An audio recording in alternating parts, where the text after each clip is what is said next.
Hello, good morning, good evening, good afternoon, wherever you are. Welcome to another live stream of Intensive Care at Home and intensivecarehotline.com. Today's live stream is about, does a tracheostomy reduce life expectancy? It's a question we get quite frequently, which is why I thought we need to bring it up here in a live stream to get all your questions answered. Now, also want to welcome our viewers that watch this video on replay or listen to the podcast. Once again, thank you so much for your support, and thank you so much for keeping the questions coming so I can make these videos and podcasts for you. Now, before we go into today's topic, just very briefly, what makes me qualified to talk about today's topic?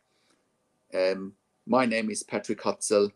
I'm a critical care nurse by background. I have worked in critical care for over 20 years in 3 different countries, where I also worked as a nurse unit manager for over 5 years. I am the founder and managing director of Intensive Care at Home, a specialized intensive care at home service where we provide intensive care at home for long-term ventilated adults and children with tracheostomies, but also for our adults and children customers for BiPAP, CPAP ventilation, home TPN, home IV fluids, home IV antibiotics, seizure management, anyone that would otherwise be in a high acuity or intensive care unit in hospital long term, we look after at home, therefore improving the quality of life or quality of end of life for our clients and their families. But we also improve the bed flow and the bed blocks in ICU. We improve them. And also, as a byproduct, we save the hospital system approximately 50% of the cost of an intensive care bed. Now, I am also the founder and managing director of intensivecarehotline.com, where we have consulted and advocated for families in intensive care all over the world since 2013. We have saved lives with our advocacy for families in intensive care by, bringing the advocacy, of course, but also by providing second opinions, by providing alternative opinions that are evidence-based, of course, and simply by helping families in intensive care to navigate what is a very complex system. So that's a little bit about me. Now, if you have questions, please type them into the chat pad. And if you're watching this on replay and you have questions, you can again type them underneath the video, and I will make another video about it and answering your question, or I will answer them here on the YouTube live stream. Or you can also go to intensivecareathome.com and contact us there with any questions. You can email us either to info@intensivecareathome.com, or you can email us to support@intensivecarehotline.com. Okay. Without further ado, let's look at, does a tracheostomy reduce life expectancy? Now, some of you might be aware of ChatGPT by now. ChatGPT is AI, artificial intelligence, and apparently ChatGPT can answer any questions much better than a human does. But I've typed this question into ChatGPT, does a tracheostomy reduce life expectancy? And here is what AI or ChatGPT is saying, and I'm reading this out. A tracheostomy itself doesn't necessarily reduce life expectancy. It is a medical procedure that involves creating an opening in the neck to provide an alternative airway, often used in cases of severe respiratory or airway problems. The impact on life expectancy depends on the underlying medical condition that necessitated the tracheostomy and the overall health of the individual. Some people may have tracheostomies as a temporary measure and eventually have it reversed, while others may rely on it long term.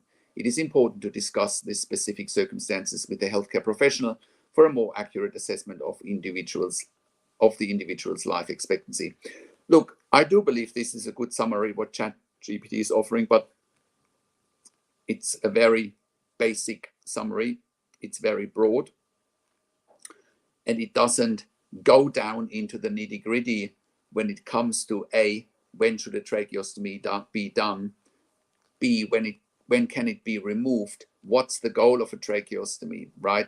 Over the last few weeks in my YouTube live streams here, I've done a series of videos talking about some of the aspects of a tracheostomy, and I'll read out some of the titles of the YouTube live because they're good for you to get back to. So I started a couple of months ago with what are the long-term effects from a tracheostomy besides being alive. Then I did another YouTube live. Why is there a negative impression of a tracheostomy?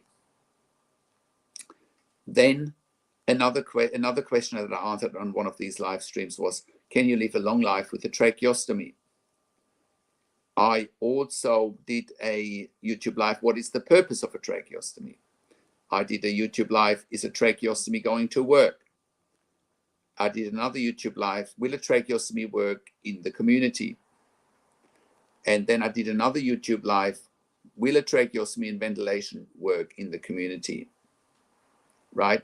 And so I've covered this topic in various forms already, but today is really about the reduction, or what I would say rather the extension of life expectancy. But it is a question that comes to us quite frequently, which is why I wanted to address it today. So first off, generally speaking, a tracheostomy improves life expectancy, right? However, that doesn't mean everyone should have a tracheostomy. A tracheostomy should only be done if someone can't be weaned off a ventilator in intensive care, if they're on a ventilator with a breathing tube and they can't be weaned off that ventilator beyond the shadow of a doubt. And how do you find out if they, as a family member having a loved one in intensive care, if intensive care teams come to you and say, hey, your loved one needs a tracheostomy, well, your first question should be, well, have you tried to get my loved one off the ventilator and the breathing tube and avoid the tracheostomy, right? And then you've got to listen carefully what they say. And then you've got to get a second opinion, because I have written an article a few years ago saying, how to wean a critically ill patient off the ventilator and the breathing tube. And it's a step-by-step article, how to wean someone off the breathing tube and the ventilator, right? And if that step-by-step process has been followed and your loved one still can't be weaned off the ventilator, then a tracheostomy is almost inevitable, right? But again, the devil is in the detail in those situations. What sedation has been used, what opiates have been used, how much of it has been used, for how many days, has it been switched off early enough? Why, if it hasn't been switched off early enough, why hasn't it been switched off early enough? The sooner you can get someone off sedation and opiates, the higher chances you get them off the ventilator and the breathing tube and avoid a tracheostomy. Now, there are, of course, situations where, sedation and opiates have been reduced or completely eliminated, and yet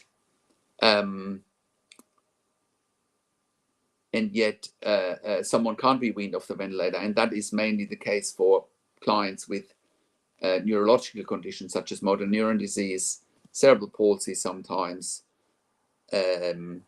spinal injuries, C1, C2, C3 spinal injuries, spinal muscular atrophy. There could be Duchenne syndrome, there could be those conditions where a tracheostomy is inevitable.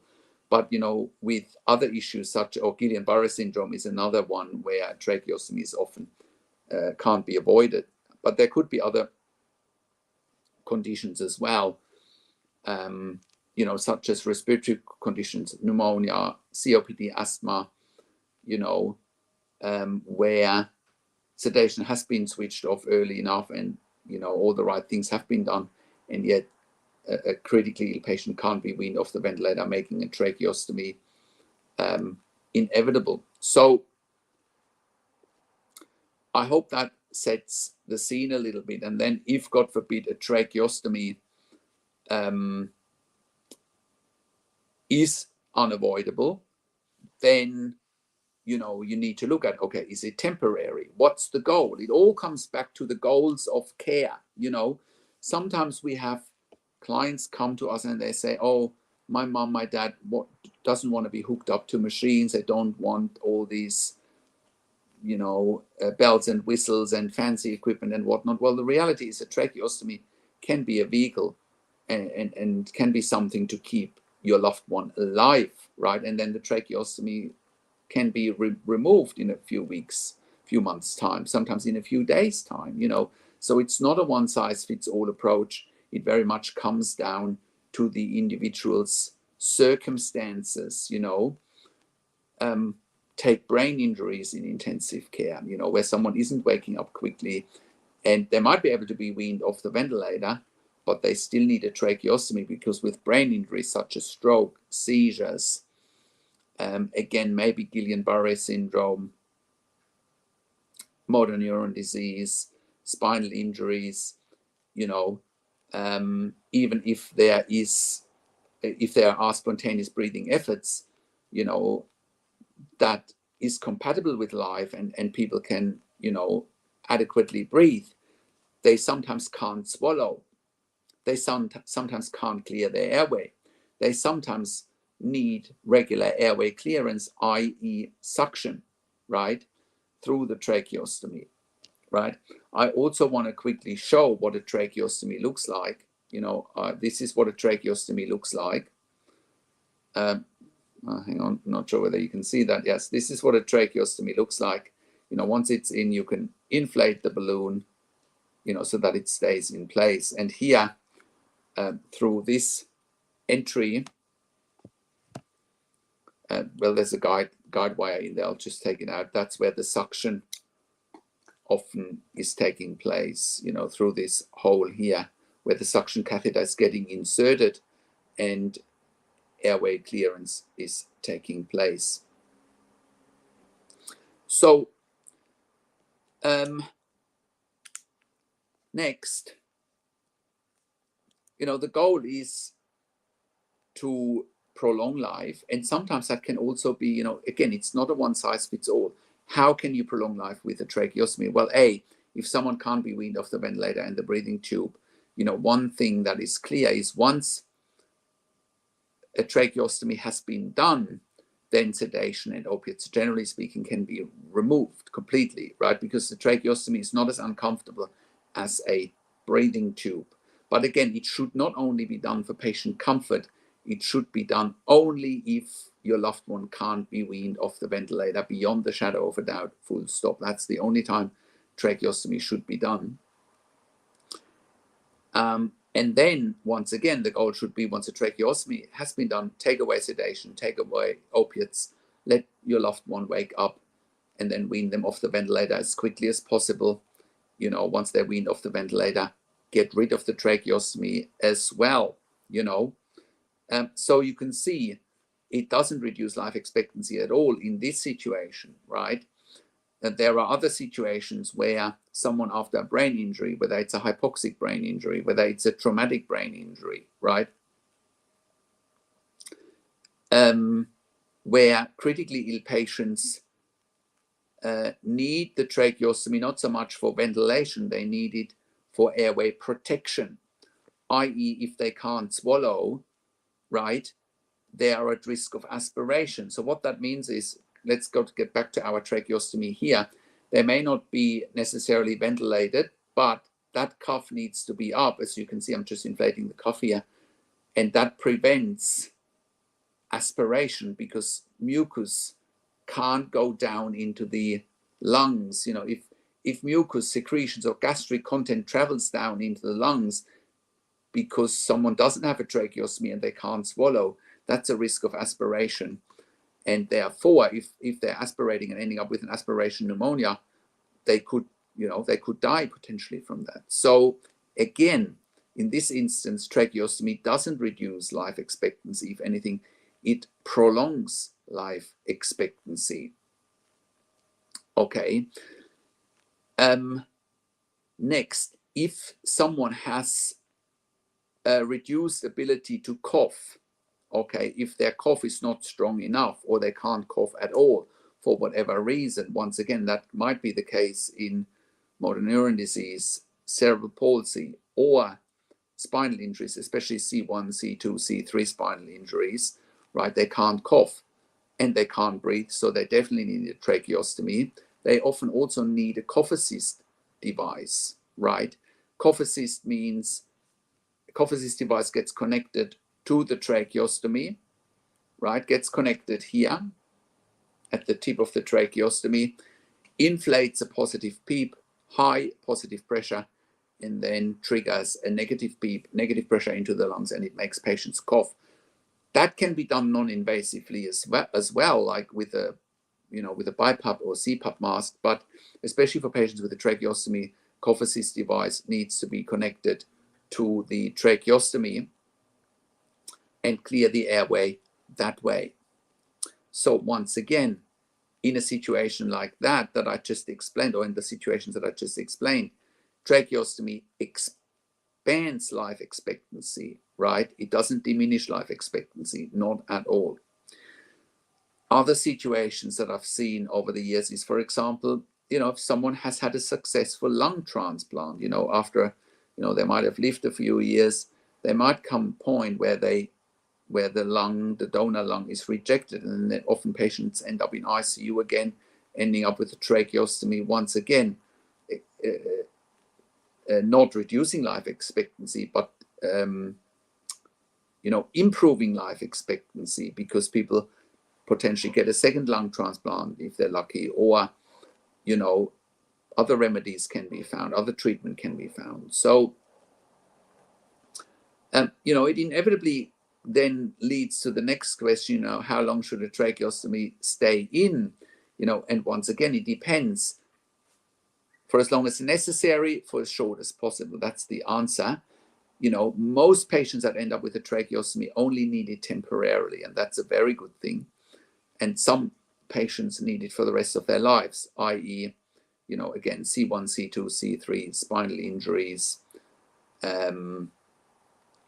patients with motor neuron disease or muscular dystrophy, some cerebral palsy patients, so it really depends. It's not a one size fits all. But for most patients in ICU, this should be temporary. Now, God forbid, if someone can't be weaned off the ventilator, then once again, you should be looking for our intensive care at home service and have weaning done at home or have treatment continued at home, because you certainly don't want to be stuck in ICU for very long times, right? You should then be looking at going home as quickly as possible. And also from an ICU perspective, if you're watching this and you are an intensive care consultant, or you're an intensive care nurse, or a nurse manager or a hospital executive, clearly you don't want those long-term patients be stuck in intensive care long-term. On top of that, it costs, like I said, $5,000 to $6,000 per bed day to keep someone in intensive care, right? And with no quality of life, right?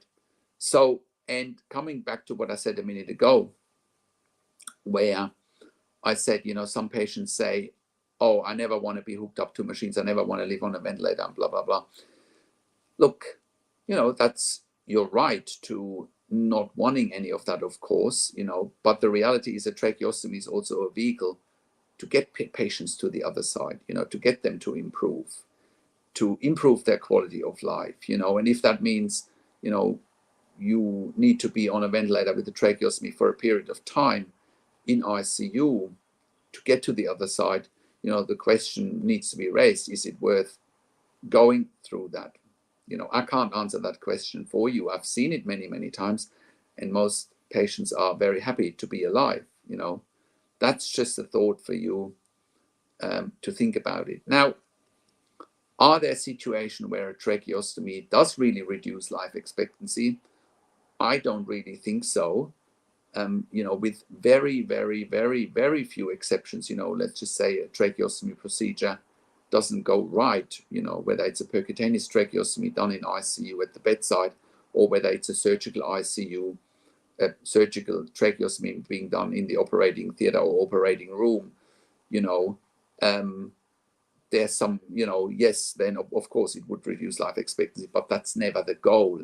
Goal is always to improve life expectancy. Coming back to brain injuries, here is another example. Again, you might have someone in ICU with a brain injury, whether that's a traumatic brain injury or whether it's an acquired brain injury, such as a hypoxic brain injury.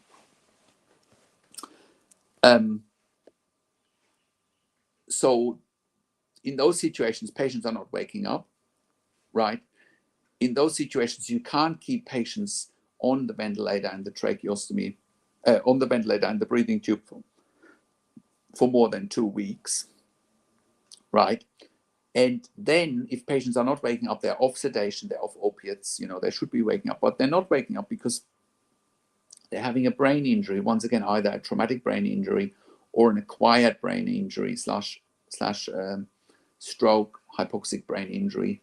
Then a tracheostomy definitely doesn't reduce life expectancy. If anything, it will improve life expectancy. So, it gives people a second chance. It gives people chance and time to recover, and it also gives people chance to go home once again with our service intensive care at home. One of the issues with the tracheostomy, and I've talked about this on other countless videos, you can't just send a patient with a tracheostomy onto a hospital ward unless they continue with one-to-one specialist nursing, right? So yes, someone might be weaned off the ventilator and they then might be ready to go to a hospital ward in theory, but that's not what's happening really, because you still need nurses with ICU experience looking after a tracheostomy. Countless of patients with a tracheostomy on the ward have died because they didn't have the specialist nurses around, or they bounced back into ICU because medical emergencies couldn't be managed on a hospital ward, because it is a rare skill of nurses to look after a tracheostomy safely. It's really an intensive care nursing skill, right, or a critical care nursing skill. So, a tracheostomy, I'll tell you when a tracheostomy actually does reduce life expectancy.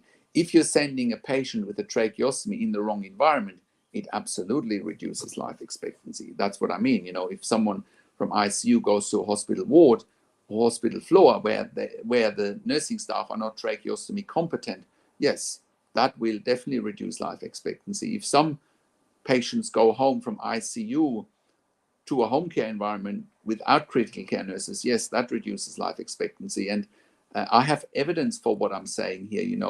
I know of patients in hospitals that have died because, or have taken massive steps back, medical negligence and all of that, where patients didn't have the one-to-one ICU nurse on a hospital floor, and ward nurses or floor nurses general nurses couldn't manage medical emergencies with tracheostomies. And the same is applicable in the community. We have evidence for tracheostomy patients having died in the community because either parents or family members or disability support workers or even general registered nurses / enrolled nurses could not manage medical emergencies with a tracheostomy. You need to have worked in ICU for at least 2 years to be competent with medical emergencies with tracheostomies, knowing how to troubleshoot them, knowing what to do in an emergency. Because if those emergencies happen, you only have 3 minutes, right? You need to know what to do very, very, very, very quickly. Otherwise, patients can die. And once again, I have seen that.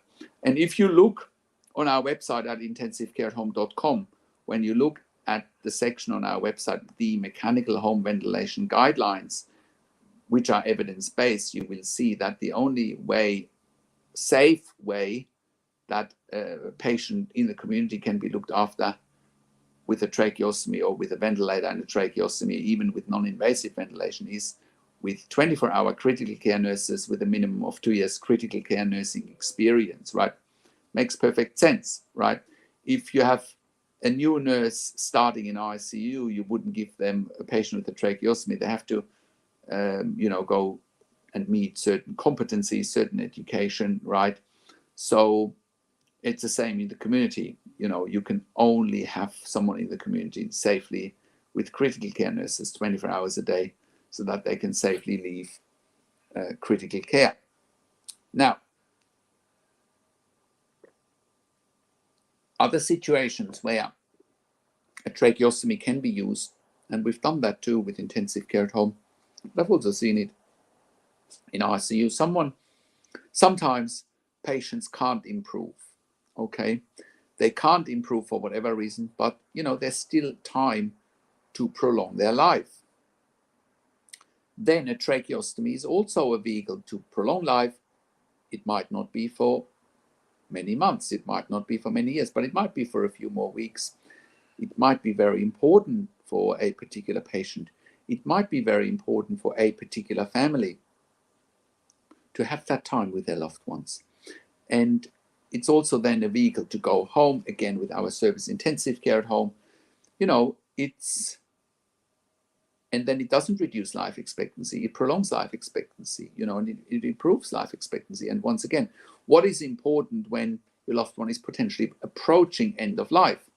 Do you want to have that happen quick?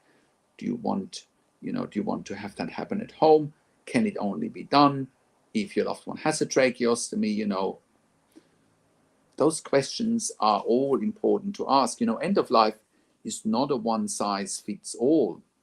It's a very unique and individual approach where you and your family want to have a say in as well.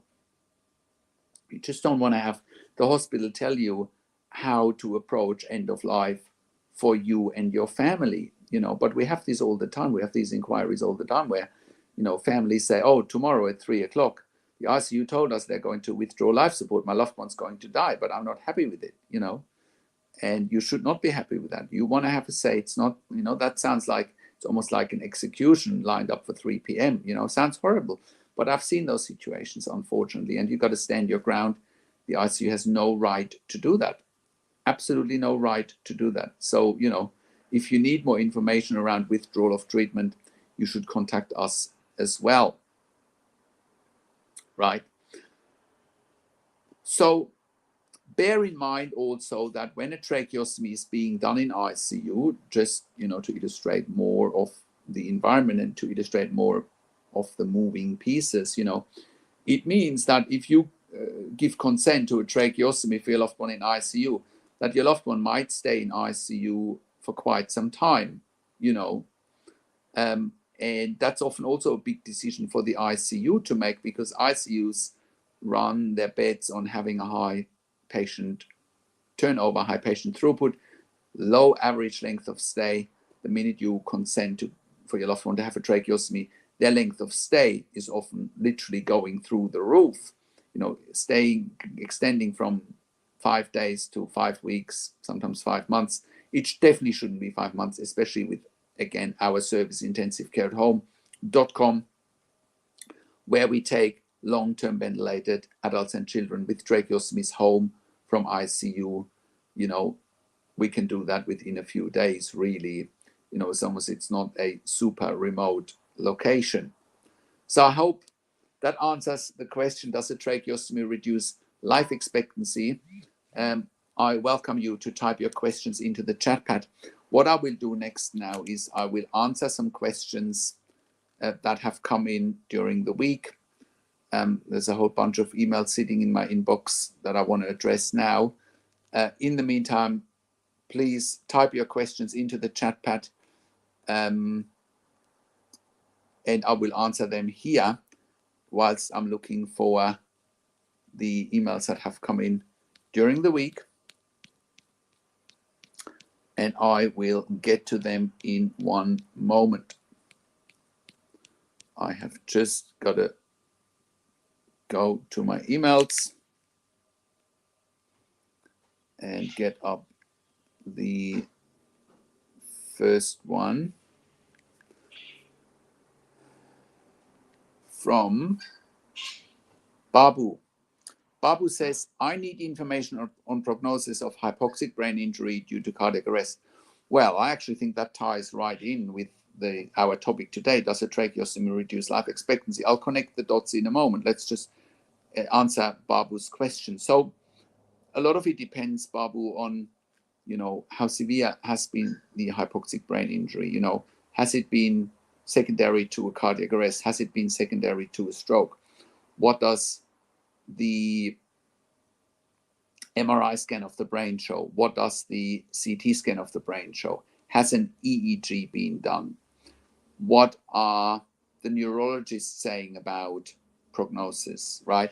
I also presume that your loved one might be in ICU on a ventilator, and if they're not waking up within the 10 to 14 day period, right, and then a tracheostomy needs to be done, that will buy your loved one time to wake up. Okay, so I would need a lot more information here. However, I hope that this gives you the gist of the information, that you need to speak to a neurologist here. And simply by doing a tracheostomy, assuming your loved one is on a ventilator with a breathing tube, you can buy your loved one time, help them to wake up, get them mobilized, stimulate them, do physical therapy, you know, and simply give them time. The brain doesn't recover overnight. It may never recover at all, but plenty of cases have shown that the brain does recover over time and gets some functionality back. But you need to talk to your neurologist to get the in and out information there. Now, next question that I want to address here has come in from Carly. I know Carly has sent questions before. Carly is in the US, and Carly writes, they tried to send my daughter to a subacute facility that was being sued for severe medical negligence and abuse, and had no visitation rights, and I had no visitation rights due to COVID.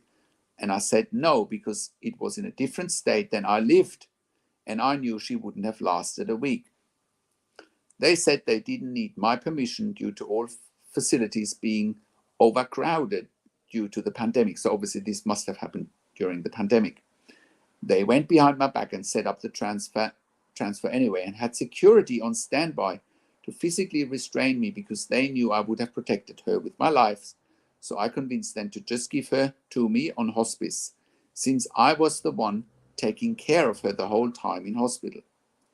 After talking to all the staff and doctors, they agreed as long as I found a hospice, a doctor, and got insurance from my state, and a way to get her life flighted within 24 hours.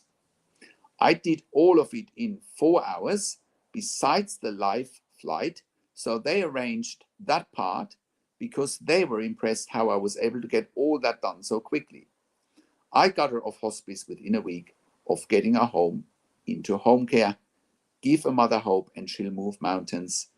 And Carly put a big heart and smile into that email. Now, Carly, that is an amazing story, and I'm very proud to hear that you were able to advocate for your daughter and not let her go to a subacute facility in another state during the pandemic. That sounds horrible. So you should be very proud of you having done the advocacy for your daughter so well, and basically keep her alive. You know, that's another thing that we've done over the years, over and over again. The number of times we've had, you know, people come to us and saying, oh, you know, ICU is telling us my loved one is not going to survive. ICU is telling us tomorrow at 3 o'clock we need to stop life support. You know, the number of times we have successfully intervened and literally saved lives, you know, by our intervention and by giving a second opinion is countless, you know. And you need to question everything. You need to absolutely question everything, you know. Let's move on to the next question from Paula. Paula says, thank you for all the information on your website and on video and on YouTube so far. I'm only speaking for myself to release the stress of being away from the situation that exists. You people perform a great service, but beyond this point, the cost is from my reach and of my family. I will continue to pray that the trained doctors and nurses who are involved will continue their efforts to make sure that the best care is being provided. My daughter is in God's hands, as we all are. Sincerely, from Pauline. Okay, that's just and then she says, my daughter is in an induced coma after an aneurysm burst in her brain.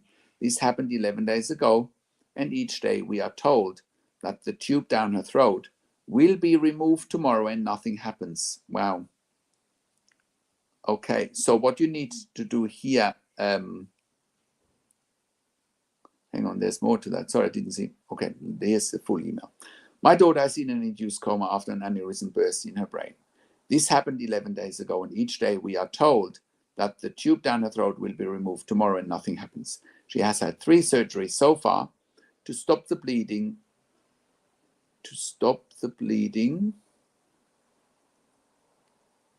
from the one aneurysm that burst, another one to put in a coil, and a third one to remove a clot in her left thigh.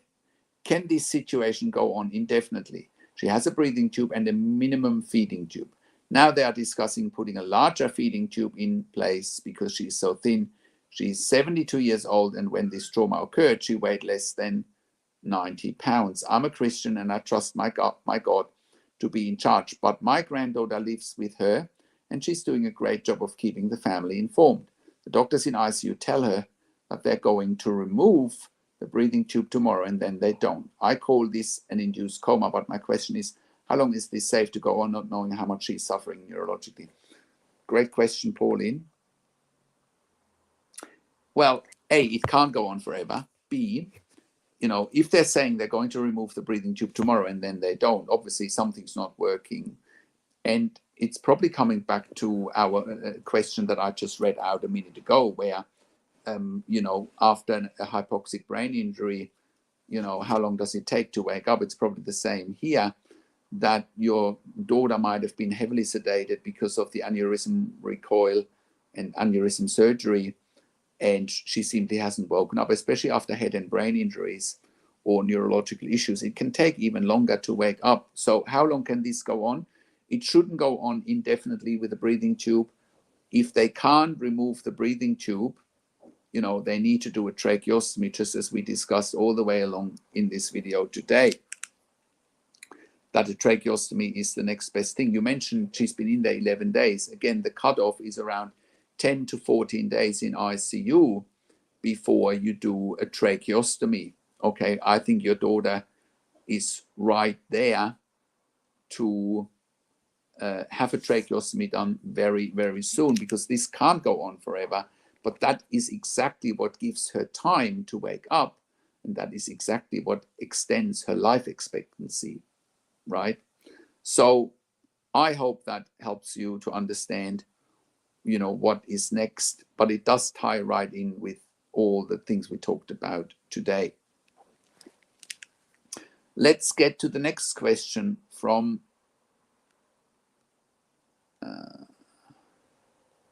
Ellis.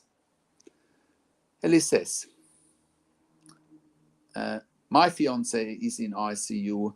No luck in waking him. His pupils are still, they're not reacting. He's never had a seizure before. His liver isn't doing great. And recently he's had a pneumonia and sepsis, but they seem to be a little bit better now. We're hoping to get him back to the UK. The language barrier is hard. We are in Portugal. They said they can't tell of any brain damage until he's awake. I'm scared he won't wake up. I think he needs a lot of time, though, due to being on such high sedation medicines. He's now on lacosamida, lorazepam, and CBD oil. What's the prognosis? From Ellis. Right. Okay. Well, it's good to hear that he hasn't had a seizure before. And you said that he's got a pneumonia and sepsis. So he would have been in a prolonged induced coma with a sepsis and a pneumonia. He would have been very, very sick. He would have been hemodynamically unstable. His pupils are still, but they might simply be non-reactive because he's been on so many sedatives and opiates and potentially also muscle relaxants that the pupils are not reacting at the moment. So be patient here.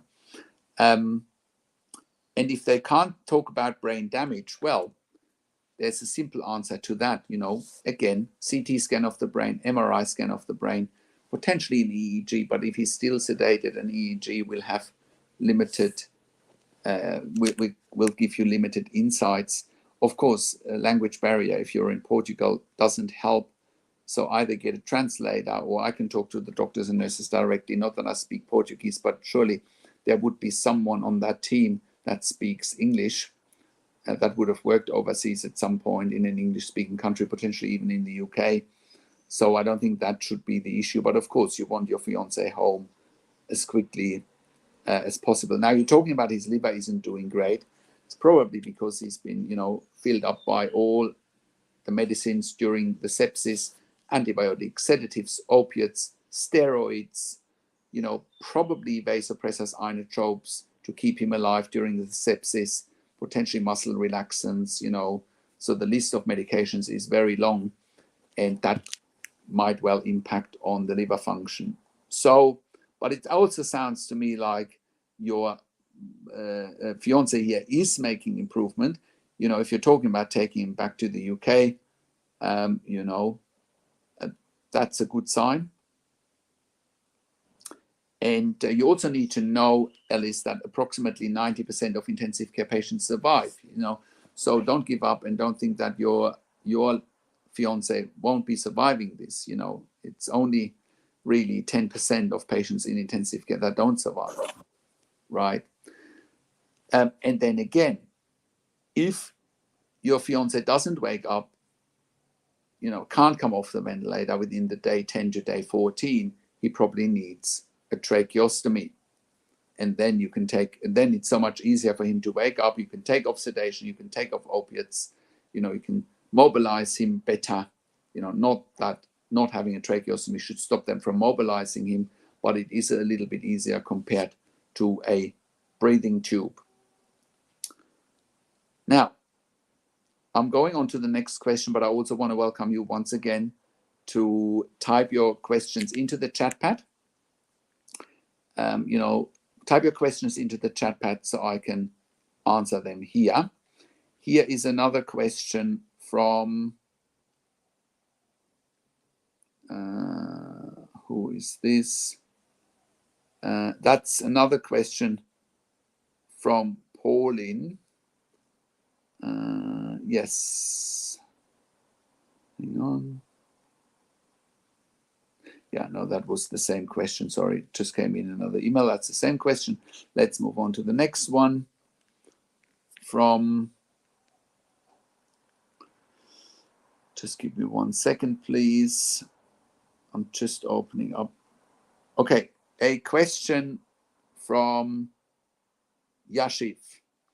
Yashif says, "Hi, Patrick. My brother recently had a massive accident in Tennessee on the 3rd of July.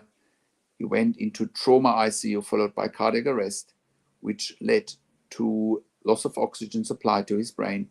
And his EEG, MRI, CT scan shows no signs of major injury, but it's been 14 days. My brother hasn't responded. He's currently in ICU. Doctors believe there must be an anoxic brain injury. I'm terrified, though. We all live in India and I can't go to Tennessee because of the coronavirus. It's been a very rough situation. I really have hope he will respond, but would take some time for recovery. Could you please help me?" Sure. So, Yashif, once again, this often takes time. This often takes time. I know from your email it's been 3 weeks now. Once again, what helps to buy your brother time? What helps is him having a tracheostomy. What helps is simply being patient. Recovery in ICU is a marathon, not a sprint, right? And sometimes when someone is critically ill, they might come off sedation and they might be, have all the sedation out of the system, and yet they're still not waking up simply because they're crook. They're critically ill. They simply just need time to recover. Their body, is not ready for response yet. And then what needs to happen? A lot of work needs to go into recovering these patients. Mobilization, good good nursing care, excellent nursing care, regular washes, showers, mobilization, breathing exercises, stimulation, good day and night rhythm, you know, and it's 14 days, going back to your email, it's 14 days your brother hasn't responded. Give it some time, Out of those 14 days, he might have been in an induced coma for 10 days with heavy sedation and opiates. He needs to get that out of the system first. Okay, so be patient. Let him have a tracheostomy if that's what's needed to help him wake up.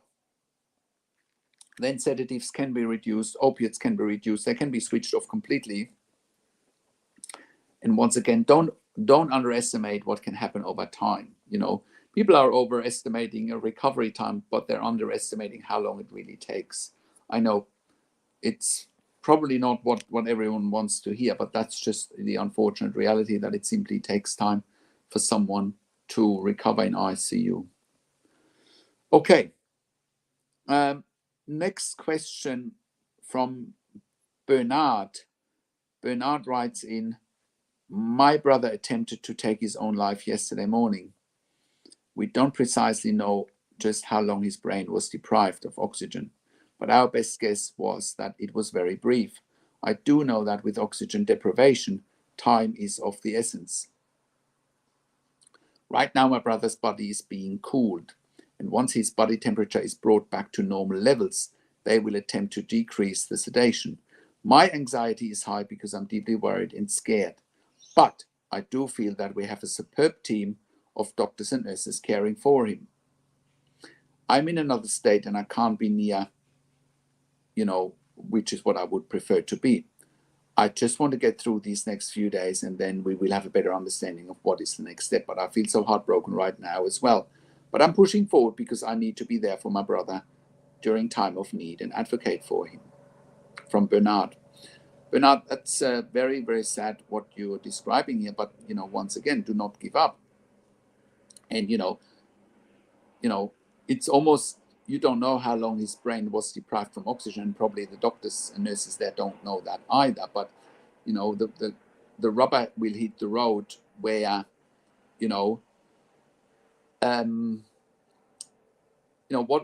what will he show in terms of waking up? What does the CT scan of the brain show? What does the MRI scan of the brain show? Is there an EEG being done? What does the neurologist say? Has he been on sedatives for a long time? What are those sedatives?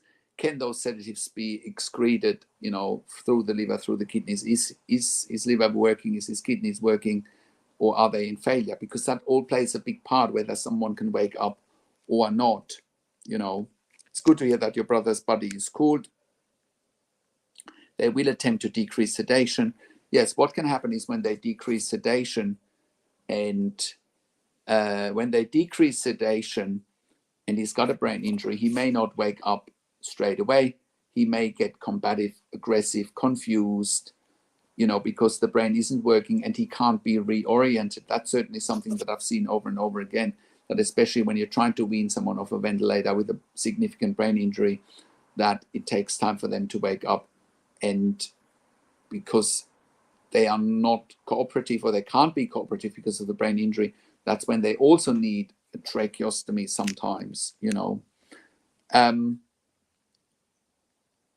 deeply worried and scared. That's only understandable. But I'm glad to hear that you feel like you've got a good team of doctors and nurses. Bear in mind, I also offer one-to-one consulting and advocacy for families in intensive care. If you wanted me to talk to the doctors and nurses directly, ask all the questions that you haven't even considered asking, I can do that as well. Now, before I move on to the next question, once again, I do want to encourage you to type into the chat pad what questions that you have, so I can answer them here.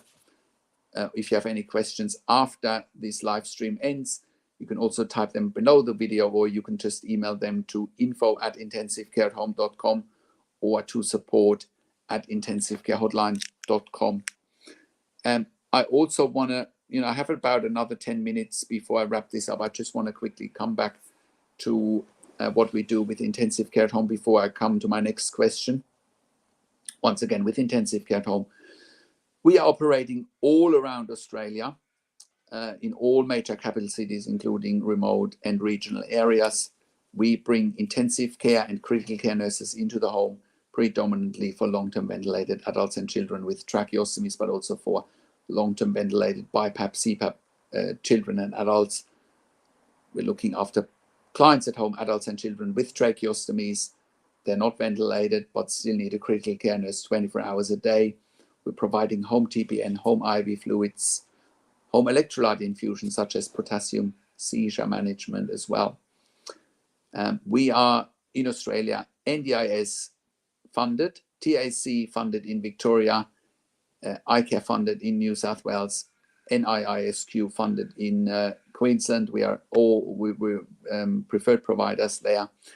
We are also DVA funded for the Department of Veteran Affairs. We have received funding through public hospitals, through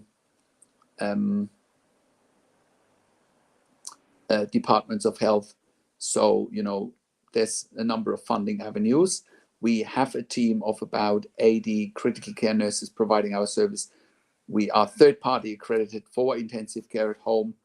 No other service has developed that intellectual property and can take patients home from ICU as quickly as we can and keep our clients home predictably, of course.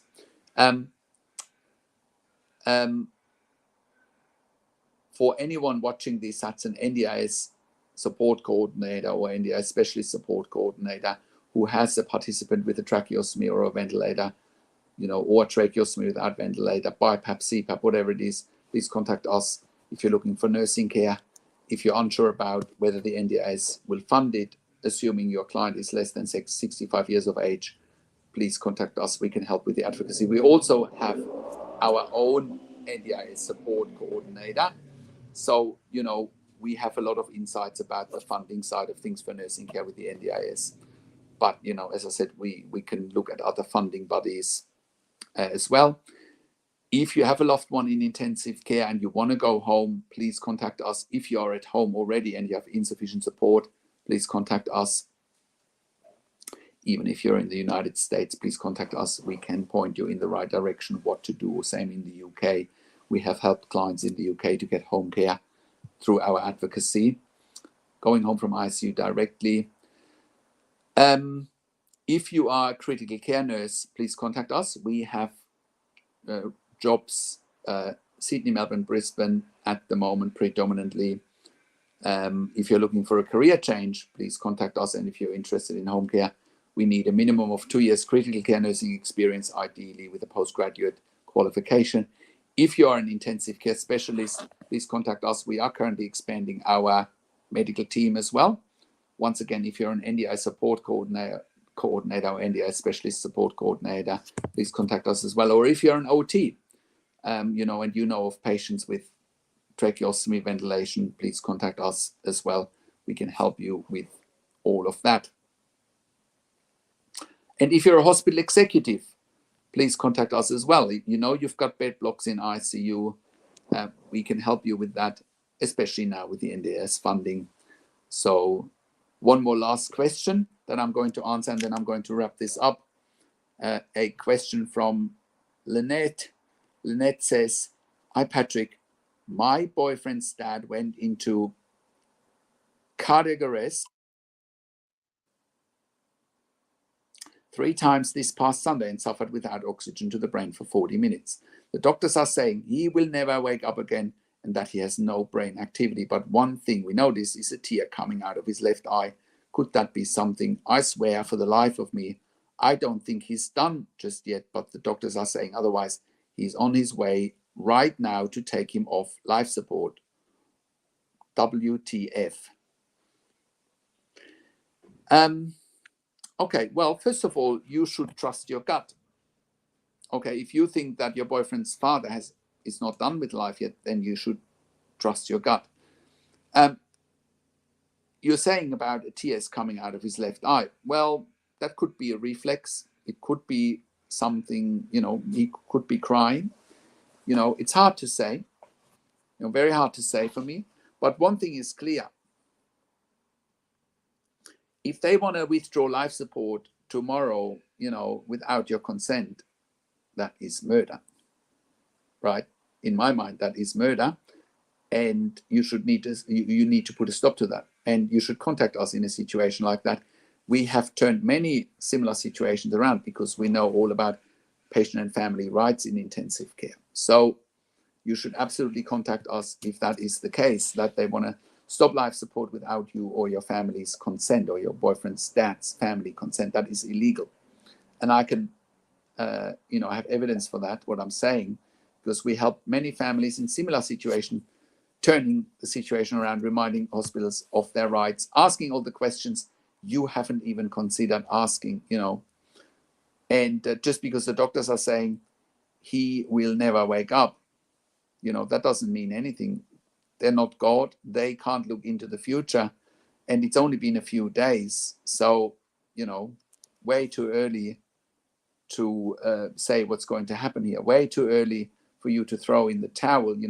You have to ask, what is the hurry for the doctors there to rush end of life? Is there an agenda? What's their agenda? What's the hurry in ending someone's life? Do they need the ICU bed? I'll let you answer that question. Okay. And once again, it comes back to, instead of end of life, it comes back to, should your boyfriend's dad have a tracheostomy instead and prolong his life? Give him a chance to wake up. Right? Those are the questions that should be asked. Not, can we take him off life support tomorrow? It's only been a few days. Again, what's the hurry in end someone's life? Is it a real or a perceived end of life situation? What's the difference? I've made videos about this before with the title, what's the difference between a real versus a perceived end of life situation in intensive care? Well, a real end of life situation in intensive care is that no treatment, no surgery, no medications, no nothing can save someone's life.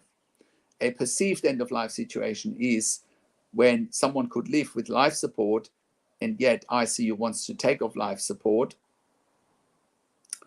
and you're not stepping in because your loved one can live, right? So I hope that explains. I hope that explains to you, Lynette, what to do next. Do not give up. Tom, so nice to see you here. Tom just sent a message. Thanks, Patrick, for the service, even for those of us in the US who cannot benefit directly. Very helpful info. That's very nice. Tom, I did see your email this week. Thank you so much kindly for sending an email and acknowledging our email newsletter. I really appreciate that. I haven't had time to respond to you, but I do appreciate you coming on this call. And I can tell you a lot of families in the US benefit from our service, even if it's only from the consulting and the advocacy side of things. And I know your son has been at home 22 months and is counting. I know you're doing an amazing job there, Tom, by keeping your son at home after, I can't remember, many months or many years in ICU. And I know you're now looking after him at home in the US. That's fantastic. You're doing a great job. And I hope you can keep this going, because I know it's been tough for you and your family at times. Be strong. Be strong. And I know you're giving it your all. Very nice to hear from you. Okay. Thanks, everyone, for coming onto the live stream. Thanks for all your support. I'm going to wrap this up now. I wish you a wonderful weekend, and I will be back again next week around the same time. Sunday, 10:30 a.m. Sydney, Melbourne time, at 8:30 p.m. on the Saturday Eastern Standard Time, which is 5:30 p.m. Pacific time. I hope you have a great weekend. Have a good one. Take care for now.